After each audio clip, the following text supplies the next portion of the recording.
우리는 지난 주일에 달란트 인생 다시 알기라는 제목으로 달란트를 받은 그 자체가 은혜라고 했습니다. 몇 달란트를 받았느냐, 또 몇 달란트를 남겼느냐라고 하는 문제 이전에 여러 종들 가운데 선택되어서 주인과 페쿨리움의 관계를 맺고 달란트를 맡았다는 것 그 자체가 은혜다라고 지난주에 저희들이 말씀을 나눴습니다. 여기 페쿨리움이라고 하는 것이 무엇이라고 했습니까? 주인이 종에게 자신의 재산의 일부를 맡겨서 수익을 내게 하고 그 수익을 주인과 종이 나누어 가지는 이 경제 제도라고 했습니다. 그 당시에 예수님 당시에 있었던 그러한 경제 제도죠. 이 페쿨리움이라고 하는 것이죠. 그러니까 이 주인이 종들에게 달란트를 준 것도 바로 그러한 그 페쿨리움이라고 하는 이 경제 제도의 배경 위에서 나누어 준 거고, 예수님의 이러한 그 달란트 입을 들었던 많은 그 군중들과 제자들도 마찬가지로 벌써 그들은 예수님 말씀할 때 이것은 어떤 그런 페쿨리움 경제 제도라고 하는 이런 그 배경 지식을 가지고 있었기 때문에 이런 달란트의 비유에 대해서 그들은 쉽게 이해할 수가 있었던 것이죠. 자, 어떻든 간에 종의 입장에서는 이것이 대단한 큰 은혜입니다. 특혜죠. 지금으로 말하면은 자본이 하나도 없는 사람이 부자로부터 투자를 받아서 수익을 내어서 자신의 재산을 증식하는 것과 똑같습니다. 제가 서울에서요, 제가 택시 운전을 한 적이 있습니다. 이 택시 운전은 이제 그 택시 면허가 있어야 되는데요. 택시 면허를 가지고 이제 택시 회사에 가면요, 회사에서 일정량의 기름을 줍니다. 택시에 보면요, 딱 반을 채워줘요. 반을 채워주고 이제 택시를 주는데, 택시도 좀 좋은 택시였고, 약간 최신, 아주 최근에 나온 택시, 아니면 좀 오래된 택시, 어떻든 간에 이제 택시를 주는데요. 그러면 그 택시를 받아가지고 나갑니다. 나가서 운전을 해요. 운전해가서 하루 종일 운전해서 이제 수익을 냅니다. 수익을 내면은 저녁에 이제 회사에 들어와서 회사가 정해놓은 이제 산학금을 냅니다. 산학금을 내고 남은 금액을 제가 가져가는 것이죠. 아무것도 필요 없는 거예요. 그냥 택시 면허만 있으면 되는 거예요. 택시 면허만 있으면은 가서, 지금 도급 택시라고 하는데, 택시 면허만 있으면은 가가지고 그냥 내 차를 운전하는 것이 아니라 차를 빌려주는 거예요. 차를 빌려주고, 당신이 기름 이만큼 채워줬으니까 돌아올 때 그만큼 기름 이만큼 채워서 다시 돌아오면 되고, 당신이 이 택시는 예를 들어서 오래된 택시니까는, 아니면 최신 택시니까는 조금 틀려요. 산학금이요. 그러니까 좋은 택시는요, 산학금이 좀 비싸고, 좀 오래된 택시는 산학금이 조금 쌉니다. 또 주간에 운전을 하느냐 야간에 운전에 따라서 야간 운전이 더 산학금이 비쌉니다. 왜 그러냐면 활증이 붙잖아요, 야간에는. 그래서 그 회사에 내야 되는 돈이 더 많거든요. 어떻든 간에 회사에서 정해놓은 산학금을 내고 나머지 돈은 제가 갖는 거예요. 그러니까 이것도 어떻게 보면은 일종의 그 현대판 페쿨리움 제도라고 말할 수가 있는 것이죠. 수익을 내서 일부는 회사에 주고 또 일부는 자신이 갖는 것이죠. 종의 입장에서는요, 이 자신의 재산을 증식할 수 있는 좋은 기회인 것이죠. 이 페쿨리움이라고 하는 것이죠. 따라서 이것은 주인이 베푼 은혜고 특혜이기 때문에 종의 입장에서는 어떻게 됩니까? 감사해야 됩니다. 그래서 여러분 그렇잖아요. 하나님은 우리에게 은혜를 베푸시고, 하나님의 은혜를 받은 사람의 반응은 뭡니까? 감사해, 감사. 하나님의 은혜에 우리의 반응은 뭐냐면은 감사하는 겁니다. 따라서 여러분, 달란트 비유를 통해서 기본적으로 알아야 할 것은 뭐냐면요, 우리가 살아가는 것 자체가 은혜라고 하는 것이에요. 그렇죠, 여러분. 우리가 태어날 때 아무것도 안 갖고 태어났잖아요, 그렇잖아요. 그렇죠. 아무것도 안 갖고 태어났지만 우리가 살면서 여러 가지 많은 것들을 누리며 살아갑니다. 배우고 전문적인 지식을 갖게 되고 직업을 갖게 되고 여러 가지 필요를 채워가면서 그렇게 살아가잖아요. 아무것도 안 갖고 나왔지만. 그러니까 여러분, 우리가 살아가는 삶 자체가 은혜인 것입니다. 왜냐하면 주인이신 하나님으로부터 여러분 우리는요, 선택된 사람이기 때문입니다. 아멘. 사도 바울은 에베소 1장 3절에서 7절을 통해서 이렇게 고백합니다. 우리 한번 성경 찾아볼까요? 에베소서 1장 3절에서 7절.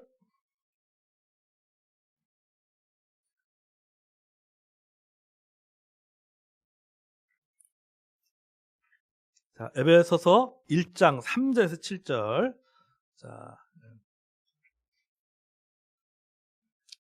찾았으면요, 같이 한번 읽어보겠습니다. 시작.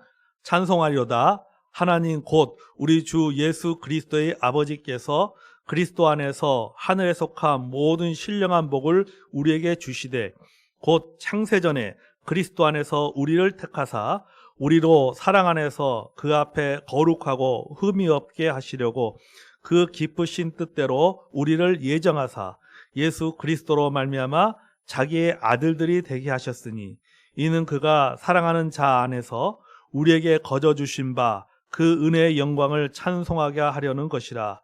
우리는 그리스도 안에서 그 은혜의 풍성함을 따라 그의 피로 말미암아 성량 곧 제사함을 받았느니라. 아멘. 여러분, 우리가 방금 읽은 이 그 구절 안에 보면요, 무슨 말일까? 창세전에 그리스도 안에서 우리를 택하사. 그 뒷부분에는 그 기쁘신 뜻대로 우리를 예정하사라고 합니다. 이게 뭡니까? 특혜를 받았다는 겁니다. 여러 사람들 가운데 특혜를 받은 거예요. 마치 여러 종들이 있는 가운데 주인이 그 3명의 종을 선택해가지고 그들에게 달란트를 나눠준 것처럼, 그들과 페콜렘의 관계를 맺은 것처럼, 여러분, 우리가 여러 많은 사람들 있지만은 그 여러 많은 사람들 가운데 내가 예수 그리스도를 먼저 복음을 듣게 되고 예수 그리스도의 복음을 듣고 구원받아 하나님의 자녀가 된 것은 그것은 특혜입니다. 그러니까 바울은 자기 입장에서 내가 이런 여러 가지 어려운 상황, 어떤 내가 예수님을 부인하고 예수 믿는 사람을 핍박했음에도 불구하고 이런 나를 하나님께서 구원해 주셨다라고 하는 것을 돌아보면서 뭐라는 거야? 하나님께서 나를 고백적 차원에서 그렇게 고백하는 거예요. 하나님이 나를 창세전에 택하셨구나. 이 택했다, 예정했다라는 말 속에서 바울이 하고 싶은 얘기는 뭡니까? 내가 죄사함 받은 것, 속량 받은 것은 하나님의 은혜입니다 라고 하는 거죠. 여러분, 우리가 누구보다도 먼저 선택되어 복음을 듣고 죄사함 받은 것도 은혜입니다. 아멘? 우리가 구원받은 것도요, 그런 것 같아요. 구원받는 것도 한 살이라도 더 젊었을 때 예수 믿고 구원받는 것이 좋습니다. 아멘? 그만큼 더 많은 은혜를 누리기 때문이에요. 이왕이면은 덜 고생하는 게 낫죠. 조금이라도 더 행복하게 살다가 천국 가는 게 낫지 않겠습니까? 생명이 있을 동안에. 그러니까 예수 믿는 것도 일찍 믿을수록 좋은 겁니다. 죽기 전에 임박해서 믿는 것보다는 좀 더 젊었을 때, 건강할 때 예수 믿는 것이 그것이 좋은 겁니다. 그게 지혜로운 방법이에요. 먼저 믿는 것, 먼저 구원받은 것에 여러분 감사하시길 바랍니다. 아멘. 여러분, 이것은 하나님의 선택이요 은혜인 것입니다. 자, 달란트 인생 다시 알기 두 번째는요, 하나님의 주심은요 불공평이 아니라 공정이다 라고 하는 것이요. 공정입니다. 공정. 요새 여러분, 우리 사회 문제 중에 하나가 뭡니까? 소위 말해서 불공평의 문제, 그리고 공정의 문제입니다. 얼마나 많이 나옵니까? 요새 뭐 대선 후보들 공정 무슨 이야기 하잖아요. 공정이 이 시대에 화두가 되었습니다. 여러분, 이 불공평과 공정, 이 불공평의 반대는 뭡니까? 공평이에요. 공평. 공평은요 자연 법칙과 같습니다. 공평은요 자연 법칙과 같아서요 사람을 가리지 않습니다. 마치 비가 내릴 때 차별 없이 내리는 것과 똑같은 것이 그게 바로 공평해요. 여러분, 비가 사람 가립니까? 사람 가리지 않습니까? 의인과 악인 가리지 않잖아요. 선한 사람과 악한 사람 가리지 않습니다. 비는요 똑같이 내립니다. 햇볕이 똑같이 내려쬐입니다. 마태복음 5장 45절에 이런 말씀이 있죠. 이같이 한즉 하늘에 계신 너의 아버지 아들이 되리니 이는 하나님이 그 해를 악인과 선인에게 비추시며 비를 의로운 자와 불의한 자에게 내려주심이라 라고 하는 거죠. 이게 뭡니까? 하나님의 사랑은 공평한 거예요. 하나님의 사랑은 악인이나 의인을 가리지 않고 하나님의 사랑과 하나님에는 공평하게 내려지는 것이죠. 햇빛이나 비가 사람을 구별하지 않고 골고루 내는 것과 같습니다. 여러분, 하나님 어떤 분이세요? 하나님은 공평하십니다. 아멘. 하나님은 공평하신 분이에요. 그렇기 때문에 하나님의 사랑은 유대인이나 이방인이나 또 의인이나 죄인을 가리지 않고 모두를 사랑하십니다. 아멘. 그러나 공정은요, 공평과 다릅니다. 공정은 공평과 달라요. 공평이라고 하는 것은 똑같이 나눠주는 거예요. 똑같이 나눠주는 거예요. 예를 들어서 5사람 있다면은 과자가 100개가 있다면은요, 5사람한테 똑같이 몇 개 주는 거예요. 20개씩 다 주는 게 이게 공평한 거예요. 공평해요. 5사람에게 20개씩. 누구나 똑같이 골고루. 이게 공평입니다. 그러나 여러분, 공정은 뭐냐면요. 공정은요, 형평성에 따라서 분배하는 거예요. 형평성에 따라서. 상황에 맞게 분배의 차이를 두는 것이 바로 공정입니다.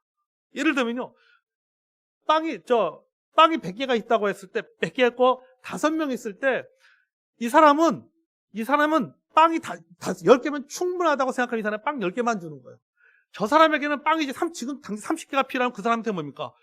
30개를 주는 거죠. 이 사람은 20개만 필요하면 20개를 주는 거예요.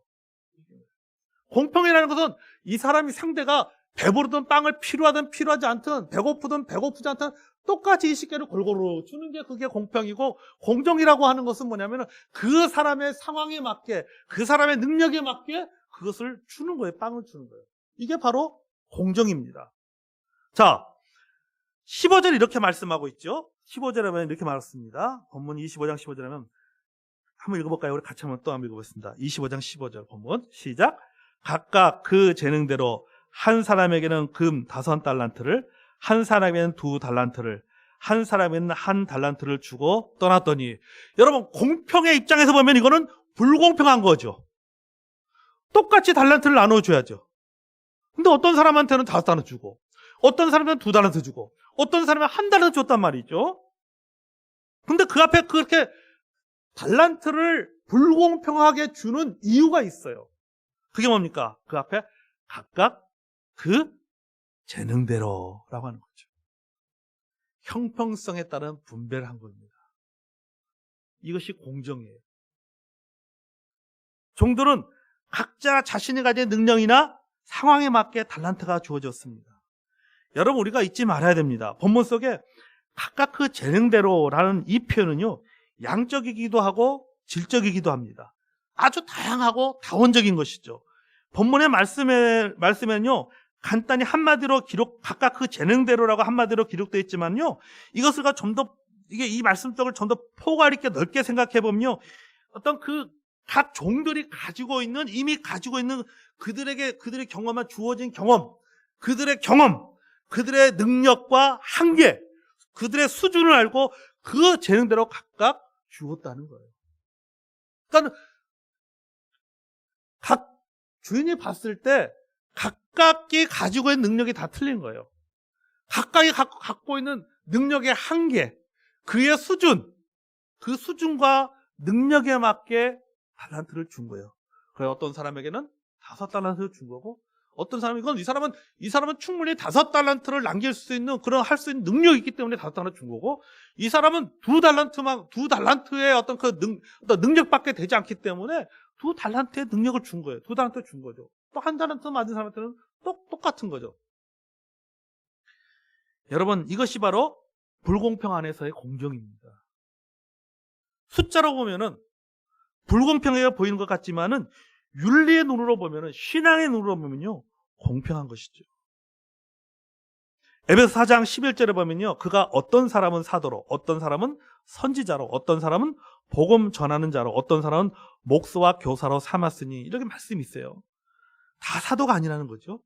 다 목사가 아니라는 겁니다. 다 교사가 아니라는 것입니다. 하지만 분명한 것은 이 모두가 각각 하나같이 필요하고 중요한 존재고, 특별히 그 재능에 따라서 달란트를 주셨다라고 하는 말씀하고 있습니다.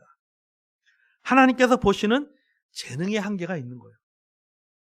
하나님 보시는 능력의 한계가 있는 것입니다. 감당할 수 있는 능력의 한계가 있는데 무조건 아무거나 주어진다고 그것이 능사는 아니라고 하는 것이죠. 감당하지도 못하는데 주면 안 되죠. 그거는 복이 아니라 뭐가 되는 거예요? 그거는 독이 되는 거예요, 독이. 오히려 그를 시험 들게 만드는 거죠. 여러분, 하나님은요, 우리 각자의 재능에 맞게 달란트 주셨습니다. 아멘. 그러므로 여러분, 우리는 하나님의 공평성이나 공정성을 인정해야 됩니다. 그리고 하나님께서 내게 적절하게 주셨으니 우리가 해야 될 것은 뭡니까? 하나님 감사합니다. 5달란트 주셨으면 하나님 5달란트 주셔서 감사합니다. 2달란트 주셨으면 2달란트 주셔서 하나님 감사합니다. 왜요? 나를 가장 잘 아시는 분이 누구예요? 하나님 나를 가장 잘 아시잖아요.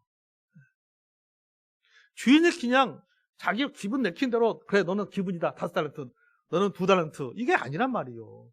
주인이 오랫동안 봤을 거 아닙니까? 그 정도를 다 보고 거기에 맞게 준 거예요. 그 능력에 맞게.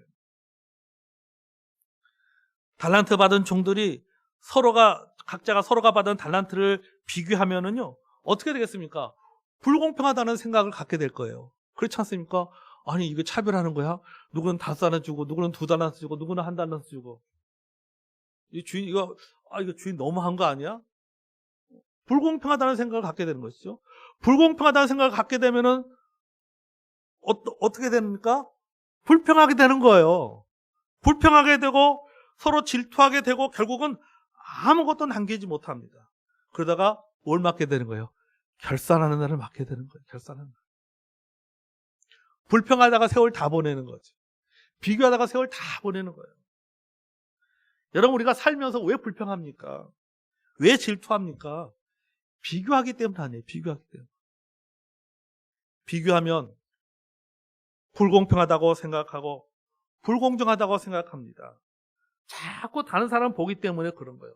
자기 능력은 생각하지 않고 자꾸 다른 것만 보는 거예요. 그러니까 자꾸 불공평하다는 생각만 드는 거죠. 그런 능력이 되지도 않으면서. 여러분 그러기 전에 자신을 봐야 됩니다. 아멘. 자신을 봐야 돼요. 로마서 12장 3절에 보면요 이런 말씀이 있어요. 같이 한번 찾아 읽어볼까요? 로마서 12장 3절.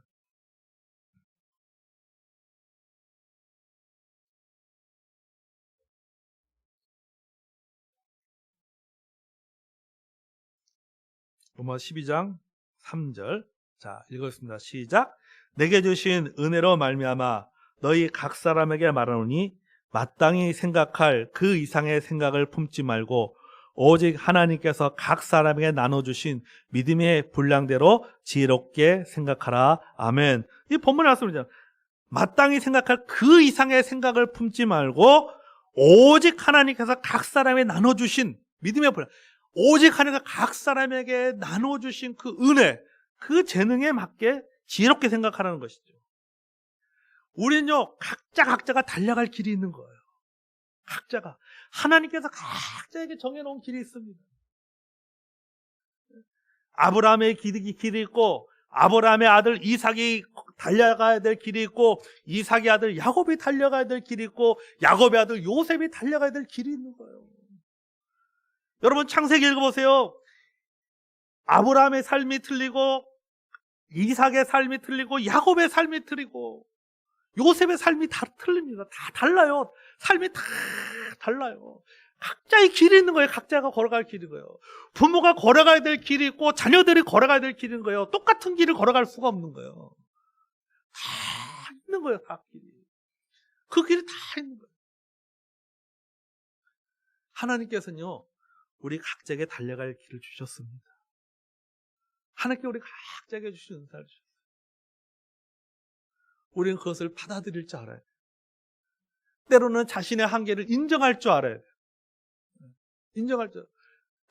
자신의 한계를 인정할 때 나올 수 있는 것이 뭡니까? 원망이 아니에요. 하나님 감사합니다. 감사합니다. 그리고 그 안에서 뭐 하는 거예요? 최선을 다하는 것이죠. 그 안에.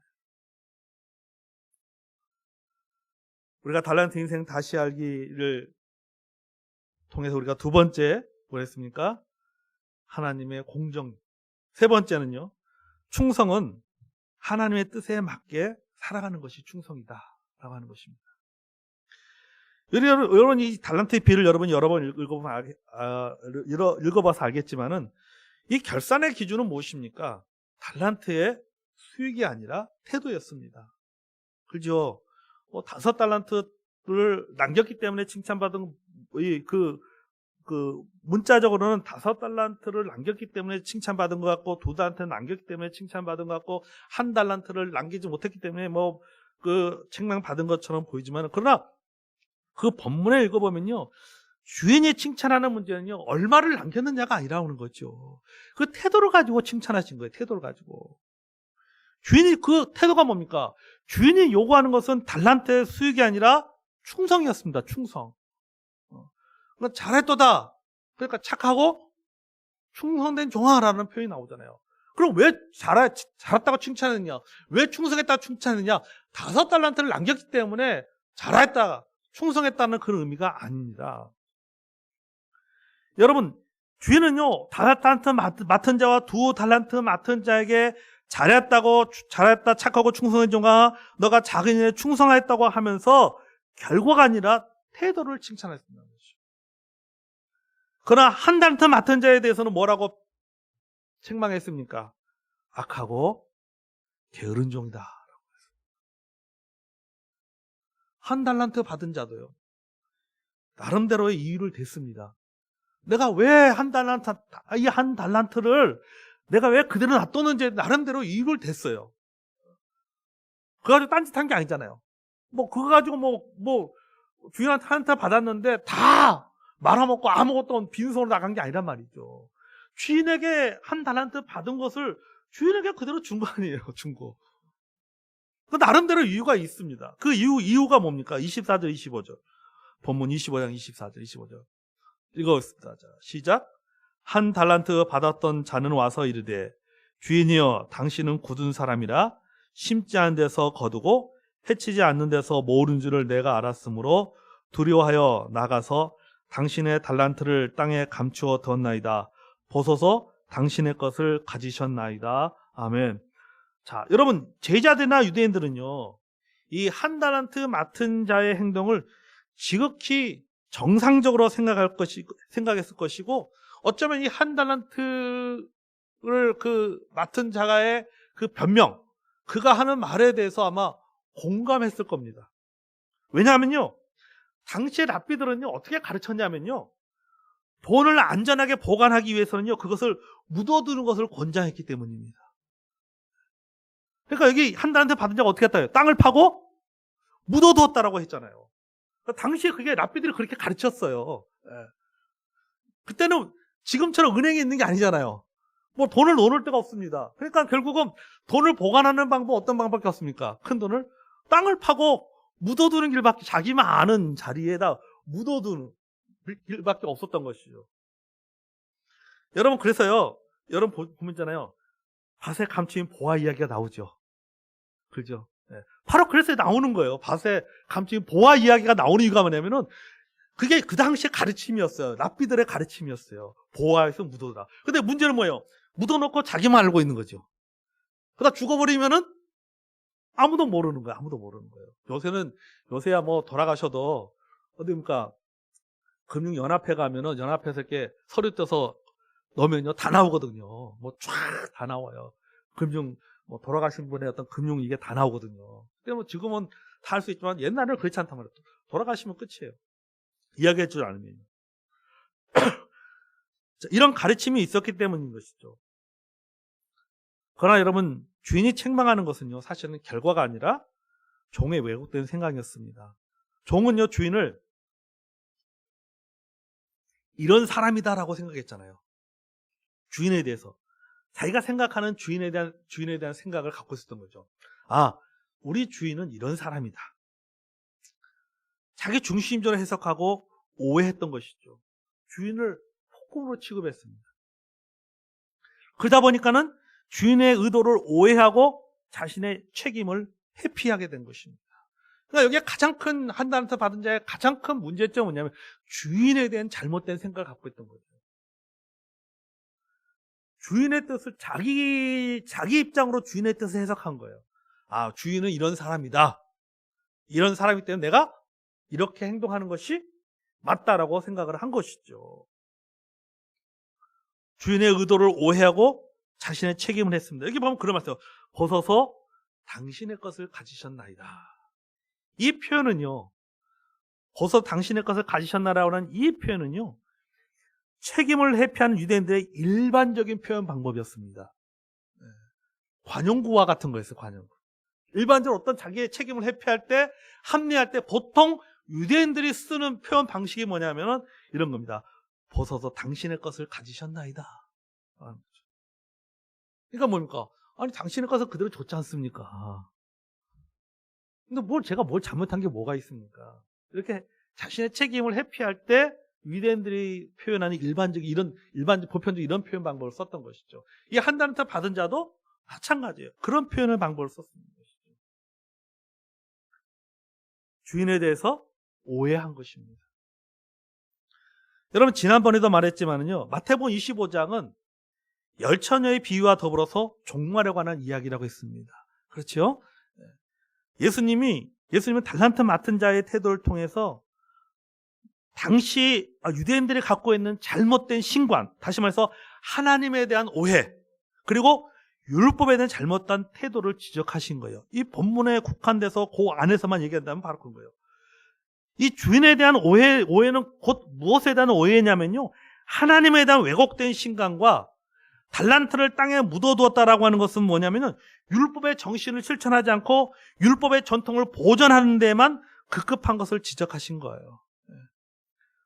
자, 여러분, 여러 종들이 많지만 그 종들 가운데 선택을 받았다라고 했습니다. 그것은 뭐하냐? 하나님께서 여러 민족 가운데 누구를 선택하고 똑같은 거예요. 유대인들을 선택한 거하고 똑같은 거예요. 선택했단 말이죠. 그리고 하나님께서 그들에게 뭘 맡긴 거예요? 하나님께서 율법을 맡긴 거예요, 율법을 맡겼는데. 근데 이 한 달란트 받은 자, 이 유대인들은 한 달란트 받은 자처럼 뭐 합니까? 땅을 파고 그 율법을 보존한 거예요. 율법 묻어놓은 거예요. 율법을 실천하는 것이 아니라 율법을 지키는 것에만 거기에 급급한 거예요. 하나님 원하시는 것은 무엇입니까? 율법을 실천하기를 원하시는 것이죠. 근데 그들은 그 율법 자체만 보존한 것이죠. 마치 한 달란트 받은 자가 주인에서 왜곡하다 보니까는 그 달란트를 쓴 것처럼 유대인들은 하나님에 대한 잘못된 생각을 갖고 왜곡된 생각을 갖고 있다 보니까는 그 율법을 자기들 나름대로 해석을 해가지고 그것을 지키기 위해서 숨겨놓은 거, 땅속에 파묻은 거와 똑같다라고 하는 것이죠. 율법의 정신을 실천하지 않고 율법의 전통을 보존하는 데만 급급한 것을 지적하신 거죠. 그러니까 여러분 달란트 비유라는 것이 뭡니까? 예를 들면서 설명하는 거잖아요. 이 비유라고 하는 것이죠. 그 예수님께서 그런 이 달란트 비유를 통해서 결국은 누구를 비판하고 있냐면은 우리는 적용적인 측면에서 말씀 나누고 있지만은 결국은 누구를 비판하는 거예요? 유대인들을 비판하는 거예요. 왜? 그 달란트 비유를 듣고 있는 청중이 어떤 사람들입니까? 유대인들이거든요. 유대인들이 그 비유를 듣고 있는 것이죠. 그들을 지금 비판하고 있는 것이죠. 여러분 성경은요. 먹든지 마시든지 무엇을 하든지 간에 하나님의 영광을 위해서 하라고 했습니다. 아멘. 이게 뭐예요? 하나님의 뜻에 맞게 하라는 것이죠. 하나님의 뜻에 맞게 살라는 의미입니다. 로마서 12장 2절에서 보면은 하나님의 선하시고 기뻐하시고 온전하신 뜻이 무엇인지 분별하도록 하라 이렇게 말씀하고 있습니다. 내 생각이나 내 신념이 중요한 것이 아니라 하나님의 생각, 하나님의 뜻, 하나님의 의도가 중요한 것이죠. 5달란트와 2달란트 맡은 자는요, 주인의 의도를 잘 알고 있었고, 1달란트 맡은 자는 주인의 의도를 제대로 파악하지 못하고 자기 나름대로 해석한 것입니다. 그것이 오해가 된 것이죠. 사자성어 중에 견지망월이라고 하는 사자신조가 있어요. 견지망월. 무슨 뜻이냐면요, 손가락을 보지 말고 손가락을 가리키는 달을 보라는 뜻이에요. 우리 그런 말 많이 듣잖아요. 손가락의 끝을 보지 말고 손가락에 가리키는 곳이 어딘지 거기를 봐야 된다. 손가락 끝을 보지 말고. 여러분 우리가 하나님의 뜻을 이해하는 것도 마찬가지예요. 말씀의 문자에 갇혀있기보다는 하나님께서 말씀하신 의도와 뜻이 무엇인지를 우리가 잘 파악해야 된다. 하나님한테 받은 자나 유대인들은 이 부분에 실패한 거예요. 그러다 보니까 율법주의자가 되고 만 거예요. 율법에 갇혀 있는 거예요. 왜 하나님께서 율법을 주셨는지, 왜 하나님께서 십계명을 주셨는지에 대한 그 의도, 십계명의 가장 큰 목적은 무엇입니까? 사랑이잖아요. 율법의 완성은 뭡니까? 사랑입니다. 하나님을 사랑하고 내 이웃을 내 몸과 같이 사랑하는 게 그게 율법 아니에요. 그 율법의 그 의도를 그들은 의도보다는 그것을 알아야 되는데 그걸 뭔가 하시나 그 율법의 의도 속에 나온 10계명, 10가지 그 계명 속에 파묻혀버린 것이죠. 그러다 보니까 뭐가 되는 거예요? 율법주의자가 되는 거예요. 율법주의자. 여러분, 충성이라는 것이 무엇입니까? 충성이라는 것은 한자 그대로 말씀대로 이루어질 것을 마음의 중심에 놓고 행동한다는 거잖아요. 말씀은 곧 주인의 뜻이고 하나님의 뜻입니다. 하나님의 뜻에 맞게 사는 것이 충성이에요. 충성은 다른 게 아니에요. 하나님의 뜻에 맞게 살아가는 것이 그게 충성이에요. 그게 뭘 열심히 막 하는 게 우리는 일반적으로 뭘 열심히 하는 게 막 충성이라고 생각하시는데 아니에요. 여러분 열심히 하면 좋지만 그게 또 뭐예요? 하나님의 뜻에 맞게 열심히 해야지 그게 좋은 거지. 하나님 원하시는 방향으로 열심히 있게 살아가는 것이 그게 좋은 거지. 하나님의 뜻과 반대로 살아가는 것은 그것은 충성이 아니에요. 여러분 사도 바울이 그렇게 살았지 않습니까? 맨 처음에 예수 믿기 전에는 그렇게 살았잖아요. 열심히 살았단 말이죠. 누구보다 열심히 살았는데 어떻게 열심히 산 거예요? 하나님의 뜻과 반대되는 방향으로 열심히 살았단 말이죠. 방향이 잘못된 거예요. 충성이라는 것은 뭐냐니까 올바른 방향 속에서 살아가는 것이 그게 충성이에요. 그게 하나님의 말씀의 뜻에 맞게 살아가는 것이 그게 충성이에요. 우리가 이렇게 살 때 하나님이 주신 보상이 무엇입니까? 23절 본문 말씀 읽을까요? 마지막 23절 우리 읽어보겠습니다. 자, 본문 25장 24 시작. 그 주인이 이르되 잘했도다 착하고 충성된 종아 내가 적은 일에 충성하였으니 내가 많은 것을 내게 맡기니 내 주인의 즐거움에 참여할지어다 하고 아멘. 자, 여러분 보세요. 충성에 대한 보상은 상금입니다. 그게 당연한 것이죠. 충성했으니까는 그에 맞는 보상을 줘야 됩니다. 왜? 이게 공의로운 거예요. 그래서 여러분 우리 하나님은요 공의로우신 분이십니다. 충성한 것에 대해서 하나님께서 보상해 주시는 거예요. 하나님께서는 섬기는 것에 하나님께서는 보상해 주십니다. 아멘.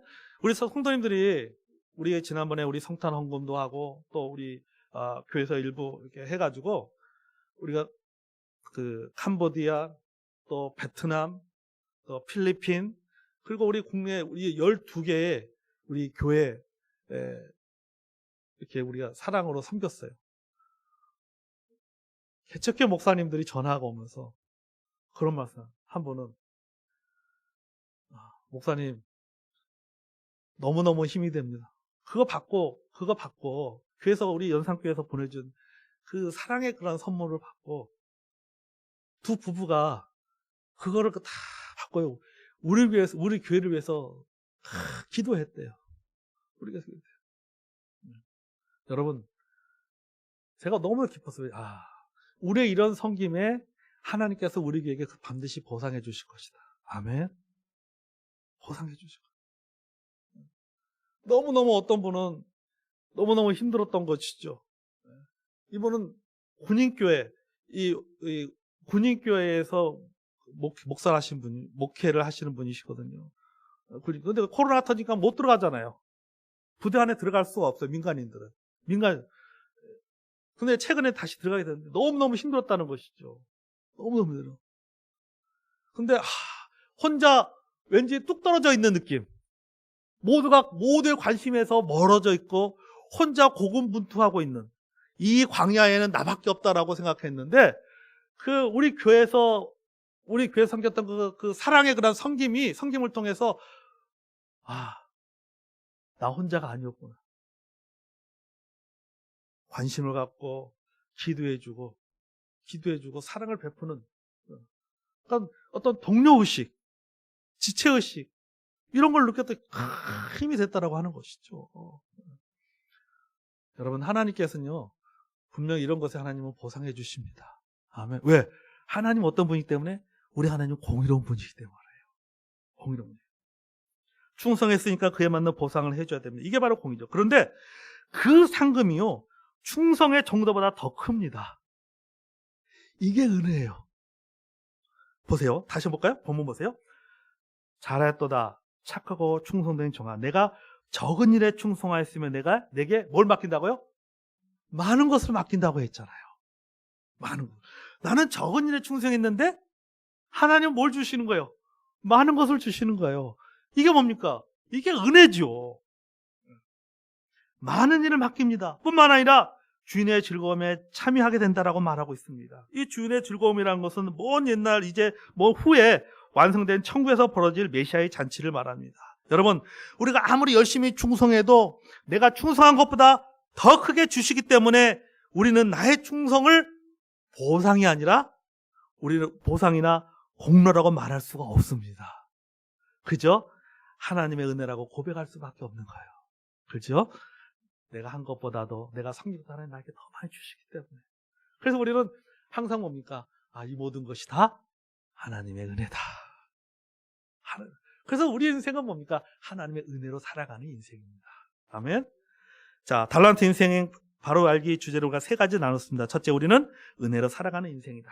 둘째, 하나님의 주심은 불공평성이 아니라 공정이다. 셋째, 충성은 하나님의 뜻에 맞게 살아가는 것이 그것이 충성이다. 여러분, 이 마태복음 25장의 이 달란트 비유를 통해서 이 세 가지 사실 여러분이 다시 한번 우리가 새롭게 깨닫고 우리가 살아가는 것 하나님의 은혜고 또 하나님은 늘 우리에게 공정하시고 우리가 하나님의 뜻 안에서 열심히 살아가는 것이 그것이 충성이다 라는 사실을 이 달란트 비유에서 다시 한번 깨닫는 저 여러분이 되기 원합니다. 아멘. 자, 우리 찬송하겠습니다.